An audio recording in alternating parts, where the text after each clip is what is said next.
سعودی عرب سے کسی نے پوچھا ہے میرا بھائی لاہور سے وزٹ ویزے پر مکہ آ رہا ہے تو اس پر عمرہ لازم ہوگا تو وہ عمرے کی نیت کہاں سے کرے گا؟ لاہور سے یا جدہ ایئرپورٹ پر رہنمائی فرمائیں۔ دیکھیں اصل مسئلہ تو یہی ہے، فضیلت کی بات تو یہی ہے، جب بھی آپ مکہ جا رہے ہیں تو آپ عمرے کی نیت کریں اپنے گھر سے، جہاں آپ رہتے ہیں، لاہور میں رہتے ہیں، جاپان میں رہتے ہیں، سری لنکا میں رہتے ہیں، جہاں بھی رہتے ہیں، اس میں بیت اللہ کی عظمت بھی ہے اور احرام باندھ کے گھر سے آپ چلیں گے، یہ زیادہ ثواب ہے، شاعر اسلام کا اظہار بھی ہوگا، تو افضل تو یہی ہے۔ لیکن اس میں مشکل ہوتی ہے لوگوں کو، تو پھر دوسرا راستہ یہ ہے کہ آپ ایئرپورٹ پہ احرام کی چادر پہن کے لبیک اللہم لبیک پڑھ کے 2 رکعت پڑھ کے جو ہے لبیک اللہم لبیک وہ پڑھ لیں، یعنی گھر میں لبیک پڑھ لیں تو وہیں سے آپ عمرے کی پابندیاں شروع ہو جائیں گی، سب سے افضل یہ ہے، اور احرام کی چادر پہن لیں۔ دوسرے درجہ یہ کہ ایئرپورٹ پہ یہ کام کر لیں،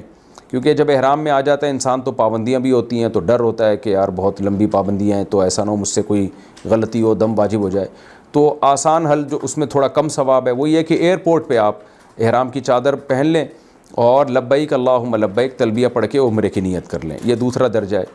اس سے بھی آسان درجہ یہ ہے کہ آپ صرف عمرے کی چادر ایئرپورٹ پہ پہنیں، لبیک نہ پڑھیں۔ لبیک آپ اس وقت پڑھیں جب اناؤنسمنٹ ہو کہ بھئی میقات سے اب آپ گزرنے والے ہیں۔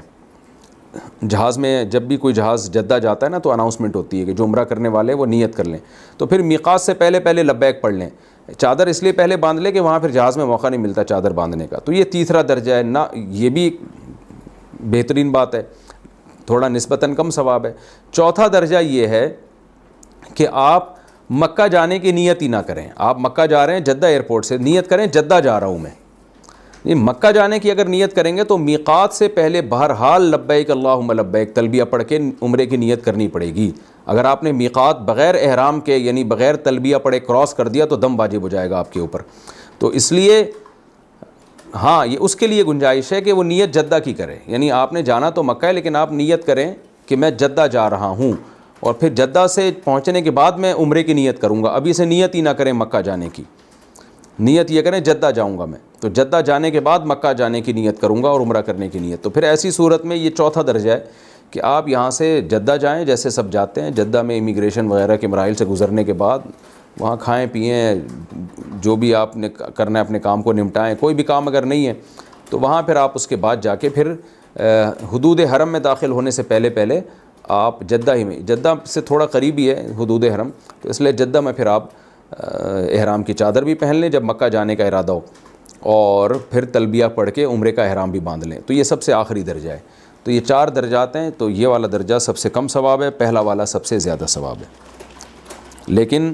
اتنا ضرور ہے کہ سب سے بہتر کم سے کم اتنا ضرور کر لیں کہ یہاں سے ڈائریکٹ نیت کریں مکہ جانے کی،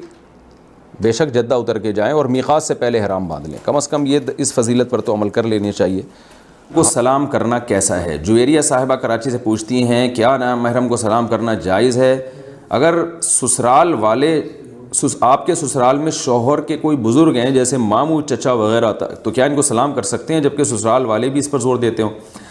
دیکھیے جو شوہر کے رشتہ داروں میں بزرگ ہیں چچا ماموں وغیرہ ان کو سلام کر لینا چاہیے، کوئی حرج نہیں ہے،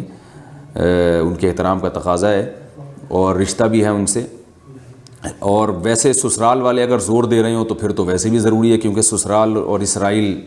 ایک ہی چیز کے 2 مختلف نام ہیں، سسرالی بھی بعض دفعہ اسرائیلیوں کی طرح ہوتے ہیں، تو اس سے سسرال میں تعلقات بھی خراب ہو جاتے ہیں، پردے کی پابندی ہو لیکن سلام کرنے میں کوئی حرج نہیں ہے۔ عام نامحرم کے بارے میں حکم یہ ہے کہ اگر ان سے کبھی بات کرنی پڑ جائے کسی ضرورت سے تو پھر سلام سے بات شروع کرنی چاہیے، بلا وجہ گزرتے ہوئے کسی نامحرم کو